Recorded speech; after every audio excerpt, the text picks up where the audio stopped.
বাংলাদেশের প্রথম এই নারী প্রধানমন্ত্রীর মৃত্যুর খবর গুরুত্বের সঙ্গে প্রকাশ করেছে Reuters, BBC, AP, CNN, Al Jazeera, TRT World, NDTV ও দ্য ডনের মতো আন্তর্জাতিক বিভিন্ন গণমাধ্যম। ব্রিটিশ বার্তা সংস্থা রয়টার্স তাদের প্রতিবেদনে উল্লেখ করেছে, বাংলাদেশের রাজনীতির এক প্রভাবশালী অধ্যায়ের সমাপ্তি ঘটল। রাজনৈতিক বৈরিতা এবং বিভিন্ন আন্দোলন সংগ্রামে তার আপোষহীন ভূমিকার কথা তারা বিশেষভাবে তুলে ধরেছেন। ওয়ালিদ সিদ্দিকীর রিপোর্ট। Years old and the Bangladesh Nationalist Party has announced the news of her death. আপোষহীন নেত্রী বেগম খালেদা জিয়ার মৃত্যুর সংবাদ সারা বিশ্বের গণমাধ্যমগুলো গুরুত্ব সহকারে প্রকাশ করেছে।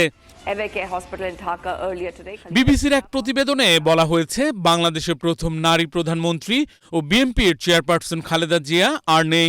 দীর্ঘদিন অসুস্থ থাকার পর তিনি ৮০ বছর বয়সে মৃত্যুবরণ করেছেন। साबिक बांग्लादेशी वज़ीर आज़म खालिदा ज़िया कई रोज से वेंटिलेटर पर थीं। खालिदा ज़िया 1991 से 1996 तक बांग्लादेश के वज़ीर आज़म नहीं। बांग्लादेश के साबिक वज़ीर आज़म खालिदा ज़िया का इंतकाल 80 साल की उम्र में हुआ। রয়টার্সের এক প্রতিবেদনে বলা হয়েছে, বাংলাদেশের প্রথম নারী প্রধানমন্ত্রী বেগম খালেদা জিয়া ৮০ বছর বয়সে মৃত্যুবরণ করেছেন। Khaleda Zia was often described আল জাজিরার এক প্রতিবেদনে বলা হয়েছে, খালেদা জিয়া বাংলাদেশের প্রথম প্রধানমন্ত্রী। তার জীবন ছিল সংগ্রাম ও প্রতিরোধের। দীর্ঘদিন অসুস্থ থাকার পর তিনি মঙ্গলবার ভোর ৬টায় ঢাকার একটি হাসপাতালে ৮০ বছর বয়সে মৃত্যুবরণ করেন। এছাড়া তার মৃত্যুতে ভারতের প্রধানমন্ত্রী নরেন্দ্র মোদী ও আমেরিকার রাষ্ট্রপতি ডোনাল্ড ট্রাম্প গভীর শোক প্রকাশ করেছেন।